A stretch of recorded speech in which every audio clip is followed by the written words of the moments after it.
여러분, 지난주에 요셉 이야기를 기억하시나요? 요셉이 꿈꿨던 얘기, 요셉이 꿈 자랑한 얘기, 요셉이 꿈 자랑했다가 아빠 야곱한테 혼났던 얘기, 요셉이 형들한테 찾아갔다가 죽을 뻔했던 얘기, 구덩이에 버려진 이야기, 그리고 노예로 팔려가는 이야기. 머릿속에 조금 기억이 나야 할 텐데, 예, 그렇습니다. 우리는 지난주에 요셉의 청소년기에 대해서 돌아보고 하나님의 말씀을 들었습니다. 지난주 말씀 마무리를 하면서 이렇게 이야기했었던 거 혹시 기억하시나요? 하나님은 한 번도 그 사랑의 눈길을 요셉으로부터 거두신 적이 없었다. 요셉이 어떠한 상황에 있었던지 간에 하나님은 요셉을 동일하게 사랑의 눈길로 쳐다보셨고, 그 사랑의 눈길로 오늘 우리를 바라보고 계신다는 이야기를 지난주에 나눴었습니다. 지난주에 우리를 바라보시는 게 아니라 오늘 우리 또한 그 사랑의 눈길로 하나님께서 바라보고 계십니다. 바로 지금 말씀 듣는 이 순간에요. 다시 말하자면 형들에게 버림받고 노예로 팔려가는 이 일련의 과정이 멀리서 쳐다봤을 땐 요셉에게 일어나는 너무나도 안 좋은 일들이라서 마치 벌 받는 것처럼 보이기는 하지만, 그럼에도 불구하고 요셉을 하나님이 사랑하시지 않기 때문에 벌어진 일이 아니라 노예로 팔려가는 이 순간에도, 형들에게 버려진 이 순간에도 하나님은 요셉을 동일하게 사랑하셨다는 거죠. 요셉은 아버지 야곱에게 아주 큰 사랑을 받았었습니다. 심지어 그 사랑을 거의 독차지하다시피 했었죠. 야곱이 요셉에게 이런저런 이야기를 많이 들려줬을 텐데 어떤 이야기를 들려줬을까요? 제가 한번 상상해 보건대 야곱이 지금까지 살아온 이야기를 많이 들려주지 않았을까요? 구약 성경에서 야곱은 아주 중요한 인물이죠. 야곱이 어떤 사람이었습니까? 야곱은 평생 도망자 신세였습니다. 형을 속이고 장자권을 빼앗은 뒤에 평생 도망을 다녔죠. 야곱의 마음은 그 이후로 한 번도 편치 않았습니다. 심지어 삼촌의 집으로 도망을 갔는데 그 집에서조차 편안하게 있을 수는 없었죠. 하지만 이 모든 힘든 순간들 가운데에도 야곱을 하나님께서는 끝까지 사랑하셨고 언제나 동일하게 사랑하셨습니다. 야곱이 바로 이 긴 이야기들, 지금은 시간상 다 이야기를 다루지 못했지만 지금까지 내가 여호와 하나님께 받았던 그 사랑의 이야기들을 요셉에게 들려주지 않았을까요? 야곱이 가장 힘들었을 때 체험했던 하나님의 사랑, 야곱이 가장 어렵고 눈물이 많이 났었을 그 당시에 느꼈던 하나님의 사랑, 이집트로 팔려가며 너무 큰 어려움을 맞이한 요셉, 평생 사랑만 받고 자라온 요셉이 당연히 이 순간 아버지 야곱이 들려줬던 하나님 사랑 이야기를 떠올렸을 겁니다. 힘들고 어려운 순간에 나와 함께 하신 여호와 하나님, 우리 아버지와 함께 하셨던 여호와 하나님, 지금 내가 이집트로 팔려가는 이 순간에도 나와 함께 하시는 걸 믿습니다. 요셉이 팔려간 곳은 이집트의 친위대장 보디발의 집이었습니다. 보디발의 집에 팔려가 종살이를 시작하게 된 거죠. 여호와께서 요셉과 함께 하심으로 그가 형통한 자가 되어 그의 주인 애굽 사람의 집에 있으니. 여러분, 저는 이 말씀을 보면 약간 엉뚱한 생각이 떠오르는데요. 이 말씀이 이렇게 뭐 성경적인 말투로 써 있으니까 되게 멋있는 말 같아 보이긴 하는데, 요즘 우리말로 조금 편하게 해석을 해보면 이런 겁니다. 여호와 하나님이 함께 하셨다. 요셉이 형통했다. 그가 이집트의 종으로 살았다. 띠용. 뭐가 말이 앞뒤가 안 맞지 않습니까? 하나님이 함께 하셨다. 오케이. 형통했다. 오케이. 이집트의 종이 되었다. 웬 또 갑자기 분위기가 종으로 흘러갑니까? 하나님이 함께 하시고 형통한 삶을 살게 되면 요셉이 종이 되면 안 되는 거 아니에요? 하나님이 함께 하시는데 왜 종으로 살아야 됩니까? 남의 주인으로 살아도 모자를 파네. 웬 종입니까, 종은? 그것도 하나님을 섬기지도 않는 보디발 장군의 집에서 종으로 살아야 합니까? 사랑하는 여러분, 하나님이 함께 하시는데도 종으로 살아가는 것 가능합니까? 예, 가능합니다. 하나님이 함께 하시는데도 힘들고 어려운 일 겪는 것 가능합니까? 예, 가능합니다. 물론 사람들은 비웃을지도 모릅니다. 야, 너는 하나님을 섬기는 녀석이라고 하더니 결국 나를 섬기는 내 종이 되었네? 너네 하나님은 뭐 종의 하나님인 거야? 노예의 하나님인 거야? 참으로 우스운 꼴이로구나. 이렇게 우리를 비웃을지도 모릅니다. 씁쓸하죠. 누군가는 이 상황이 너무 답답해서 이렇게 말하고 싶을지도 모릅니다. 그렇다고 우리가 하나님과 함께 해야 하는 이유가 도대체 뭐야? 내가 노예로 살아가야 하고 하나님과 함께 하는데도 여전히 힘들고 어려운 일들이 우리에게 너무 많은데 도대체 왜 나는 하나님을 따라야 하지? 내가 왜 하나님과 함께 해야 하지? 그런데 오늘 말씀에 놀라운 이야기가 등장합니다. 그의 주인이 여호와께서 그와 함께 하심을 보며 또 여호와께서 그의 범사에 형통하게 하심을 보았더라. 보디발이 보았대요. 무엇을요?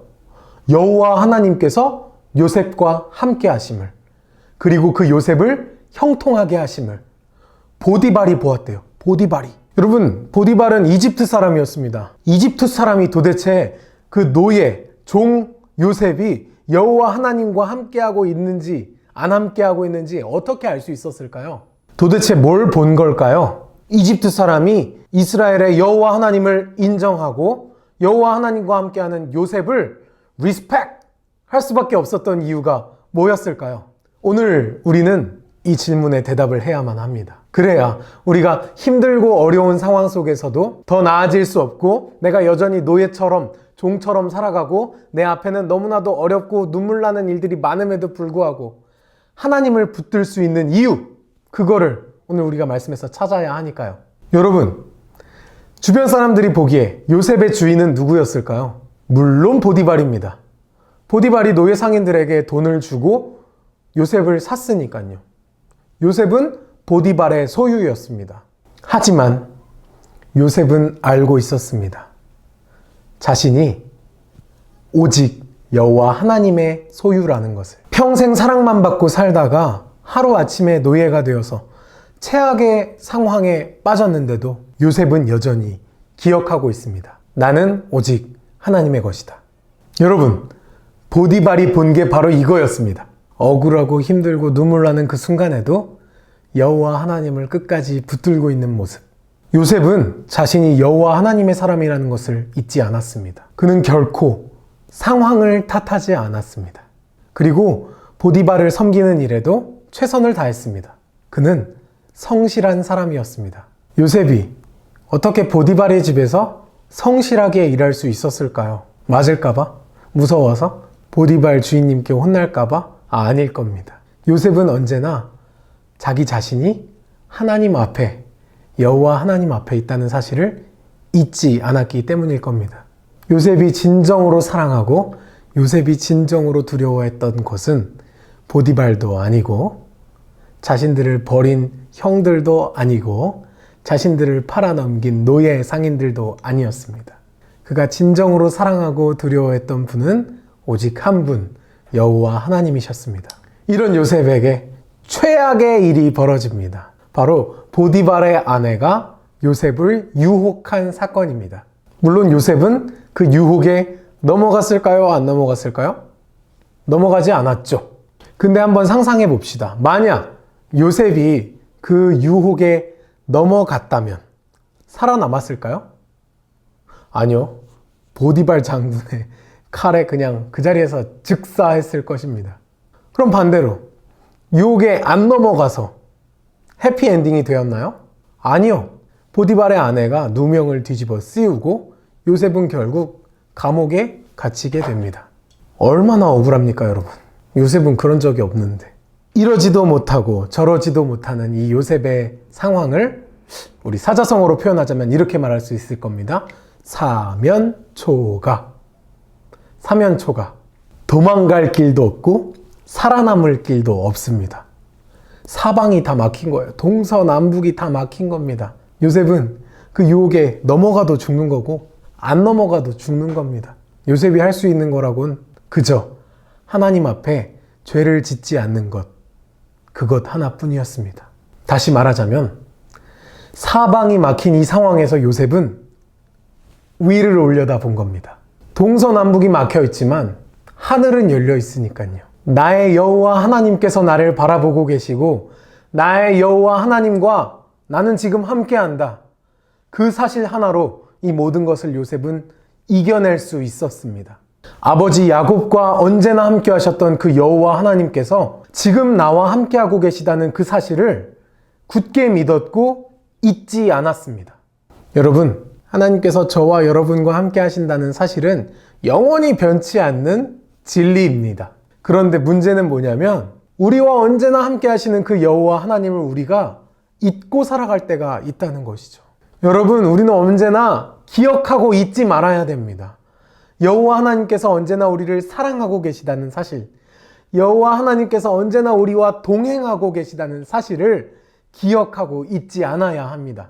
요셉은 결국 감옥에 갇혔습니다. 하지만 여전히 여호와 하나님과 함께였습니다. 이는 여호와께서 요셉과 함께 하심이라. 여호와께서 그를 범사에 형통하게 하셨더라. 형통, 모든 일이 뜻과 같이 잘 되어감.